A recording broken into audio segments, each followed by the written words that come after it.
O Senhor esteja convosco. Proclamação do Evangelho de Jesus Cristo, segundo João.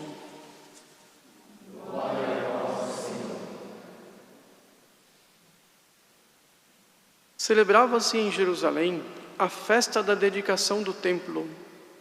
Era inverno. Jesus passeava pelo templo, no pórtico de Salomão.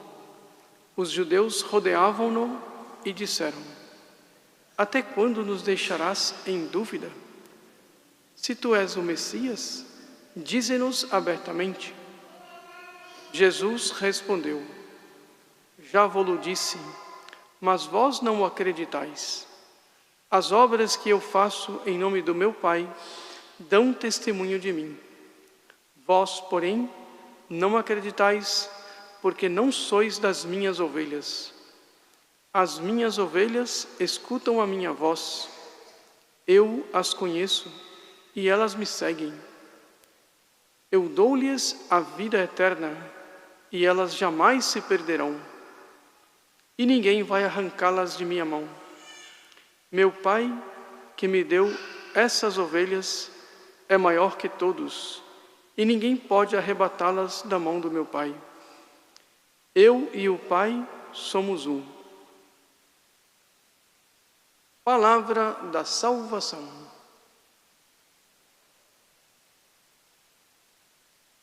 Ave Maria, cheia de graça, o Senhor é convosco.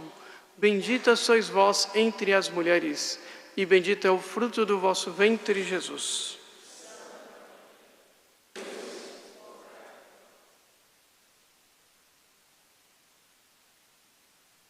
Podemos sentar um pouquinho?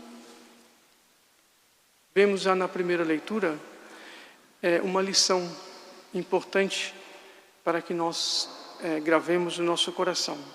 A lição de que sempre o mal persegue o bem. E por outro lado, sempre Deus tira deste mal uma maravilha. Vemos o que aconteceu. Foi morto Santo Estevão, apedrejado. Depois disso, houve uma perseguição muito grande em Jerusalém.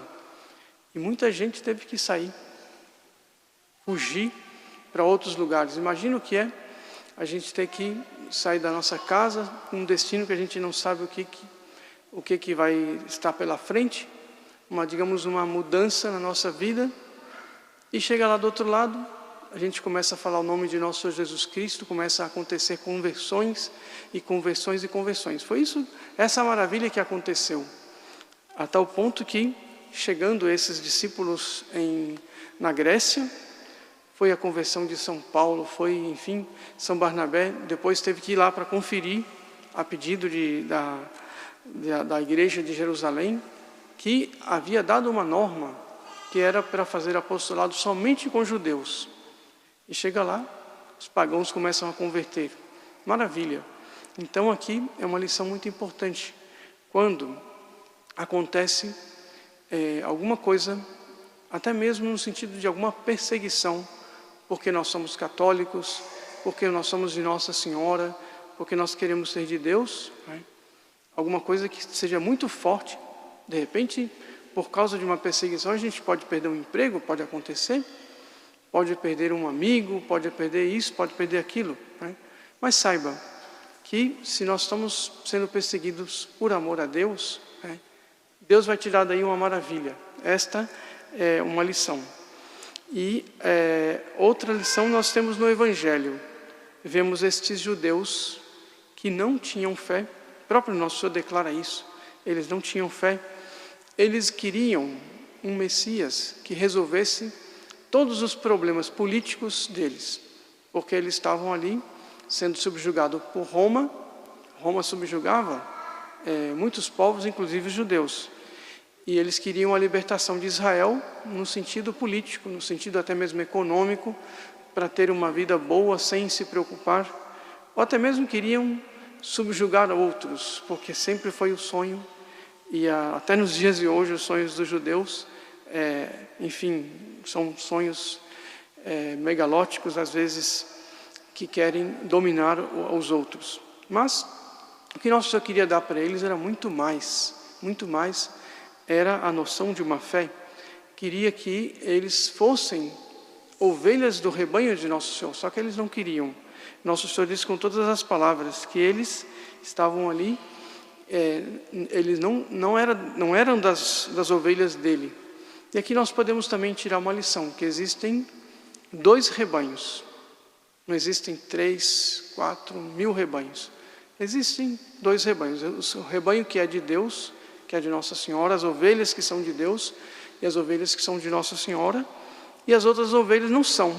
Se não são de Deus, só pode ser, né, de outro pastor, que é com um P minúsculo e de repente com um chifrezinho assim em cima do P. E nós sabemos quem é, não gostamos de falar do nome dele. E para nós falarmos um pouquinho da nosso tríduo aqui na nossa igreja dos Arautos, aqui na região de Curitiba, nós comemoramos a nossa padroeira, Nossa Senhora do Bom Conselho, que é um quadro, uma pintura de origem albanesa, que lá pelo século tanto, saiu da Albânia, de Skutari, a cidadezinha, foi pelo mar, 2 soldados acompanhando a ela, e foi pousar numa cidadezinha chamada Genazano. Nessa cidadezinha havia uma viúva que, por inspiração de Deus, estava construindo uma igreja. Só que os meios dela acabou, ficou praticamente só nos alicerces, e todo mundo ali, olhando admirado. Ela começou a construir uma coisa que, né, não sabe o que vai terminar, o que vai ser isso, e de repente pousa sobre a mão dela esse quadro, pousa na igreja, e era a confirmação de todo o sonho que ela tinha. Depois a cidade toda ajudou a construir aquela igreja que, nos dias de hoje, é um local de peregrinação. No entanto, havia ali numa cidade ali perto, um homem incrédulo, de nome Antônio Ceroni. Esse homem morava numa cidade chamada Pizziano, que é uma cidade bem próxima ali de Genazano. E ele via aquele movimento de fé das pessoas que iam lá pedir milagres e eram realmente atendidas.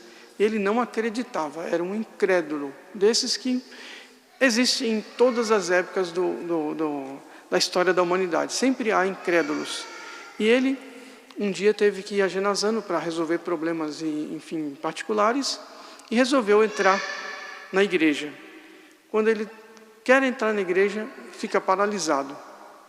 Começa a tremer, as pernas dele não obedecem, e ele fica um sentimento de terror e de medo pelo que ele fez de não acreditar e ainda de criticar e zombar das pessoas que tinham fé. E, sentindo tudo aquilo, teve um sentimento de arrependimento. Ainda bem que ele se arrependeu e fez uma oração, assim, a Nossa Senhora, pedindo perdão a ela, pedindo perdão a todo mundo que passava ali, porque ele era incrédulo.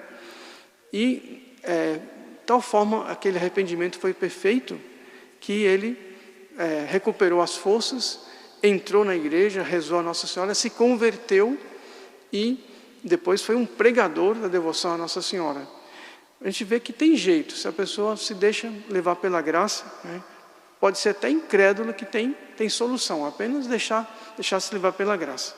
Vamos pedir a Nossa Senhora então do Bom Conselho, algum conselho que ela queira nos dar, no sentido da vida espiritual, alguma coisa bem dentro lá do nosso coração, alguma graça, de repente no sentido da saúde, que precisamos, alguém que está passando por uma dificuldade de saúde, peçamos, alguém que está passando por uma provação, Nossa Senhora, ela está disposta, enfim, a nos atender nos pedidos, desde que peçamos com fé.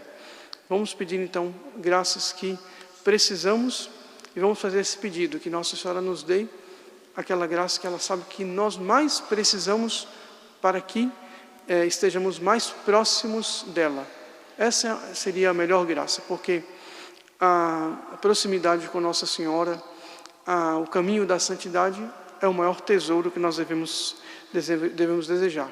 E que nós sejamos também ovelhas de Nossa Senhora, do rebanho, do redil de nosso Senhor Jesus Cristo. Que não passemos a ser ovelhas de outro redil, que não é o de nosso Senhor Jesus Cristo. Louvado seja nosso Senhor Jesus Cristo.